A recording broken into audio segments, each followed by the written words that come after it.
Hello students, तो हमारा topic था डिप्रेशन इन फ्रीजिंग पॉइंट। हमने यहाँ तक कर ली थी। अगर आप लोगों ने पहली वीडियो नहीं देखी है, इससे पहली वीडियो, तो पहले वो देखिए, नहीं तो इस वीडियो का आपको कुछ भी समझ में नहीं आएगा। तो हमने यहाँ तक कर लिया था कि इन दोनों पॉइंट से हमें मतलब है, ठीक है। इस वाले पॉइंट, ये टी एफ नोट क्या है? It is the freezing point of pure solvent and T F is the freezing point of impure solution, ठीक है। इम्प्योर ही हो गया सॉल्यूशन, उसमें जो सोल्यूट है वो हमारा क्या है? अलग है, नॉन वोलेटाइल है, और जो सॉल्वेंट है वो हमारा वोलेटाइल है ना। तो हमें पता है ये क्या आया है, पहले इसका फ्रीजिंग पॉइंट क्या था? टी एफ नोट था, फिर इसका फ्रीजिंग पॉइंट क्या हो गया? टी एफ हो गया। इसका मतलब फ्रीजिंग पॉइंट के अंदर चेंज आया, और चेंज भी हम क्या देखते हैं? प्योर सॉल्वेंट का तो था इतना सारा, देखो ये यहाँ से लेके यहाँ तक की वैल्यू, मतलब ज़्यादा जो इन दोनों में से ज़्यादा कौन सा है? टी एफ नोट है। मतलब जो सॉल्वेंट का जो फ्रीजिंग पॉइंट था वो ज़्यादा था, लेकिन जैसे ही हमने यहाँ पे सोल्यूट ऐड कर दिया, सॉल्यूशन बना दिया, तो हमारा जो प्रेशर बच गया, मतलब जो फ्रीजिंग पॉइंट था वो सिर्फ इतना सा बच गया। इसका मतलब क्या है? हमें यहाँ से पता चला है कि फ्रीजिंग पॉइंट में कमी आई है, ठीक है, चेंज आया है।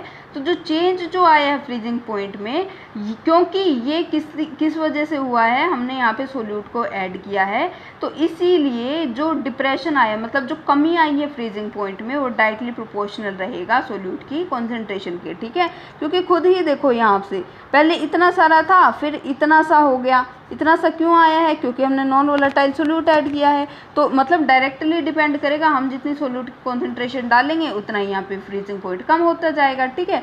तो इस चीज़ को, इन दोनों का अगर मैं डिफरेंस ले लेती हूँ, ठीक है, इन दोनों का अगर मैं डिफरेंस ले लेती हूँ, इनमें से ज़्यादा कौन है? टी एफ नोट है, कम कौन सा है? टी एफ है, ठीक है। इसी को मैं नाम दे देती हूँ डेल्टा टी एफ, ठीक है। तो ये जो डेल्टा टी एफ है, ठीक है, ये क्या है हमारा? चेंज इन फ्रीजिंग पॉइंट या फिर डिप्रेशन इन फ्रीजिंग पॉइंट जिसको हम बोलते हैं। तो ये जो डिप्रेशन इन फ्रीजिंग पॉइंट है, ये क्यों आया है? क्योंकि हमने इसके अंदर नॉन वोलेटाइल सोल्यूट ऐड कर दिया था, और ये डायरेक्टली प्रोपोर्शनल रहेगा जितने नंबर ऑफ पार्टिकल्स या फिर उसकी कॉन्सेंट्रेशन के, सोल्यूट की कॉन्सेंट्रेशन के, ठीक है। तो यहाँ से जो डिप्रेशन इन फ्रीजिंग पॉइंट है, अगर मैं यहाँ पे प्रोपोर्शनैलिटी का कॉन्स्टेंट यहाँ से रिमूव कर देती हूँ, तो यहाँ से आ जाएगा के एफ, और ये रहेगी मोलैलिटी। अब यहाँ पे मोलैलिटी क्यों ली है? क्योंकि मोलैलिटी एक टेम्परेचर इंडिपेंडेंट टर्म है, वो टेम्परेचर के ऊपर डिपेंड नहीं करती।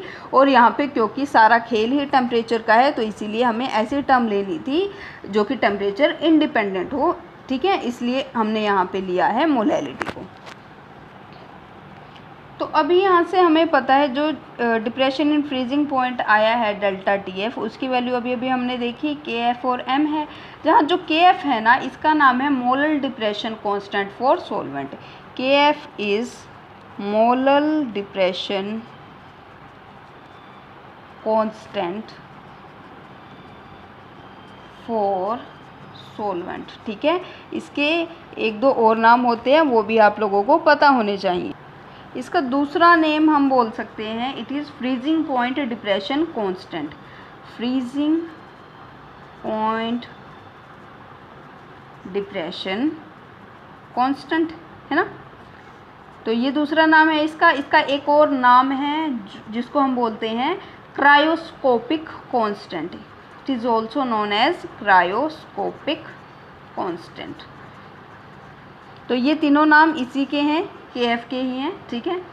तो इसको हमने अभी हमें पता है delta T F is equal to K F M है। तो अभी हम क्या करें? मोलैलिटी की वैल्यू इस फॉर्मूले के अंदर पुट कर सकते हैं। ये एम क्या है? हमारा मोलैलिटी है, टेम्परेचर इंडिपेंडेंट टर्म है, इसकी वैल्यू हम इस फॉर्मूले के अंदर पुट कर देंगे। मोलैलिटी होती क्या है? Molality is number of moles of solute dissolve पर केजी वेट ऑफ सॉल्वेंट, ठीक है। तो इसका जो फॉर्मूला होता है वो होता है नंबर ऑफ मोल्स। कैसे निकालते हैं? W divided by molecular mass, मतलब क्या है? Given weight divided by molecular mass, और यहाँ से होता है पर केजी वेट ऑफ सॉल्वेंट, ठीक है। अगर हमें ग्राम के अंदर दिया हुआ है तो हम यहाँ पे ग्राम लिखेंगे और ऊपर कर देंगे 1000 से मल्टीप्लाई, ठीक है। आई होप आप लोगों को ये चीज़ें अभी भी याद हैं, ठीक है, क्योंकि इनके बिना बात नहीं बनेगी। तो ये है हमारा ग्राम्स के अंदर। तो ये हमारा मोलैलिटी का फॉर्मूला हो गया। अब इस एम की वैल्यू को, मोलैलिटी की वैल्यू को यहाँ पे हम पुट कर देंगे, तो ये हो जाएगा delta T F is equal to K F, ठीक है, और एम की यहाँ पे वैल्यू आ जाएगी। क्या हो जाएगी? ये W into 1000 divided by molecular mass और ये है वेट इन ग्राम, ठीक है। और ये किसका है, सॉल्वेंट का वेट है ग्राम के अंदर।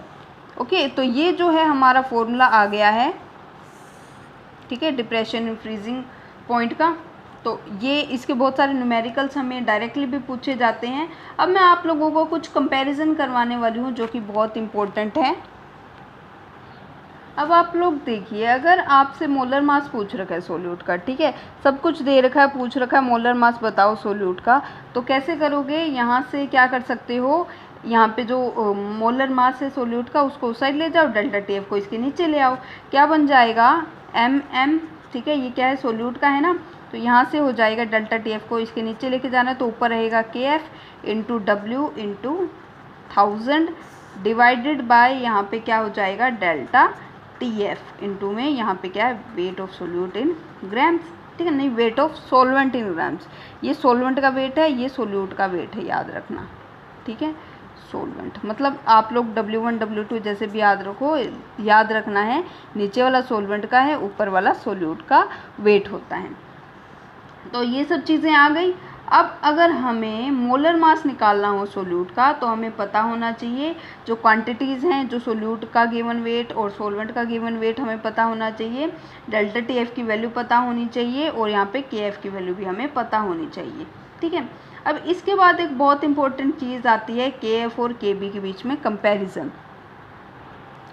हमें पता है, हमने कल ही कैलकुलेट किया है, कल वाली वीडियो में ही, जो एलिवेशन इन बॉइलिंग पॉइंट होता है वो क्या होता है, delta T B is equal to T B minus T B not, ये होता है ना। और ये किसके इक्वल होता है, मोलैलिटी और यहाँ से के बी के इक्वल। आज हमने पढ़ा है जो हमारा डिप्रेशन इन फ्रीजिंग पॉइंट है वो किसके इक्वल होता है, delta T F is equal to T F not minus T F is equal to molality K F, ठीक है। तो अब यहाँ से एक बात देखो, जो हमारा ये जो बॉइलिंग पॉइंट होता है ना, बॉइलिंग पॉइंट यहाँ से हम बोलेंगे कि प्योर का कम होता है और यहाँ पे जो फ्रीजिंग पॉइंट होता है वो प्योर का ज़्यादा होता है, ठीक है, ये हमें पता चल गया। अब सबसे इम्पोर्टेंट बात, अगर हमें यूनिट्स निकालनी हो के एफ और के बी की, मैंने कल आप लोगों को ऐसे ही बता दिया था ना, लेकिन अभी हम कैलकुलेट करके देखेंगे। तो हमें पता है के एफ और के बी की सेम यूनिट आएगी, कैसे, ये क्या है चेंज इन टेम्परेचर ही तो है, ठीक है, डिवाइडेड बाय क्या हो जाएगी मोलैरिटी। खुद देखो यहाँ पे के बी या फिर के एफ को इसी साइड छोड़ दो, है ना, और क्या करो डेल्टा टी बी या फिर डेल्टा टी एफ के नीचे एम ले जाओ, मोलैरिटी ले जाओ, है ना। तो यहाँ से temperature change in temperature degree Celsius के अंदर आएगा, मोलैलिटी की क्या होती है मोलल, अगर हम बोलें, है ना, तो या तो इसकी आ सकती है डिग्री सेल्सियस पर मोलल, या फिर इसकी आ सकती है, अगर हम डिग्री सेल्सियस की बजाय यहाँ पे केल्विन में ले टेम्परेचर, ठीक है, और मोलल को हम क्या लिख सकते हैं, मोलैलिटी क्या होती है, number of moles of solute dissolve per kg weight of solvent, number of moles of solute dissolve per kg weight of solvent, ठीक है। तो अगर आपको केल्विन केजी, ठीक है, केल्विन केजी पर मोल भी मिल रहा है तो भी वो यूनिट्स हैं के एफ और के बी की, ठीक है। तो ऐसे करके हम यहाँ यूनिट्स पता कर सकते हैं इन दोनों की। अब एक और इम्पोर्टेंट जो कंक्लूजन है हमारे पास, अगर मैं देखो वाटर है, ठीक है, किसी भी प्योर लिक्विड का, प्योर वाटर है, ठीक है, किसी भी प्योर सॉल्वेंट का या फिर प्योर लिक्विड का, अगर मैं के एफ की वैल्यू निकालती हूँ, अगर मैं के बी की वैल्यू निकालती हूँ, के एफ क्या है मोलल डिप्रेशन कांस्टेंट और के बी है हमारा मोलल एलिवेशन कांस्टेंट, ठीक है। तो इसकी जो वैल्यू होती है वो होती है 1.08 डिग्री सेल्सियस पर मोलल, और इसकी वैल्यू होती है 0.52 डिग्री सेल्सियस पर मोलल, ठीक है। तो आप लोगों को वैल्यूज़ याद नहीं रखनी है, बस मैं एक कंक्लूजन बताना चाहती हूँ कि जो के एफ की वैल्यू होती है ना किसी भी प्योर लिक्विड के लिए, वो हमेशा ज़्यादा होती है एज़ कम्पेयर टू के बी की वैल्यू, ठीक है। मतलब क्या है, जो हमारा मोलल डिप्रेशन कांस्टेंट है वो हमेशा ज़्यादा होगा मोलल एलिवेशन कांस्टेंट से किसी भी प्योर लिक्विड के लिए, है ना। तो ये चीज़ हमेशा याद रखना। और क्या है, ये हमारी थी तीसरी चीज़, ठीक है। चौथी चीज़ क्या है, अगर आप लोगों को ये चीज़ आप फिज़िक्स में पढ़ोगे वैसे तो, लेकिन फिर भी मैं आप लोगों को फॉर्मूला बता देती हूँ। ये जो हमारा के बी होता है मोलल एलिवेशन कांस्टेंट होता है, उसके लिए हम एक फॉर्मूला लिख सकते हैं R T B square divided by 1000 L B, okay. जहाँ जो आर है वो तो है गैस कांस्टेंट, जो टी बी है अभी अभी हमने पढ़ा boiling point for pure solvent हो जाएगा ये, LV है लेटेंट हीट ऑफ वेपोराइजेशन, मतलब क्या है, कितनी हीट का चेंज हो रहा है लिक्विड से गैस में जाने के लिए, ठीक है। तो LV क्या है, लेटेंट हीट ऑफ वेपोराइजेशन।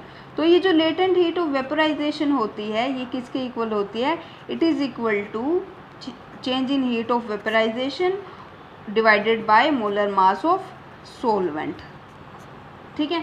इतना समझ आया। अभी ये था KB के लिए। अभी KF के लिए अगर मैं रिलेशन लिखूं तो ये होता है RTF square divided by 1000 LF, जहाँ जो LF है यहाँ LV क्या थी, LV थी latent heat of vaporisation, latent heat of vaporisation, ठीक है। LF क्या है, it is latent heat of fusion. Latent heat of fusion का मतलब क्या है, सॉलिड से लिक्विड में जब वो जाएगा, लेटेंट हीट ऑफ फ्यूज़न, तब जो हीट होगी कंसीडर करेंगे हम। तो हमें यहाँ से पता है, देखो यहाँ पे देखो कि ये जो इन्वर्सल KF इन्वर्सल प्रोपोर्शनल है लेटेंट हीट ऑफ फ्यूज़न के, और यहाँ से KB इन्वर्सल प्रोपोर्शनल है लेटेंट हीट ऑफ वेपोराइजेशन के। अब किसी भी लिक्विड के लिए हमेशा याद रखना, फॉर एनी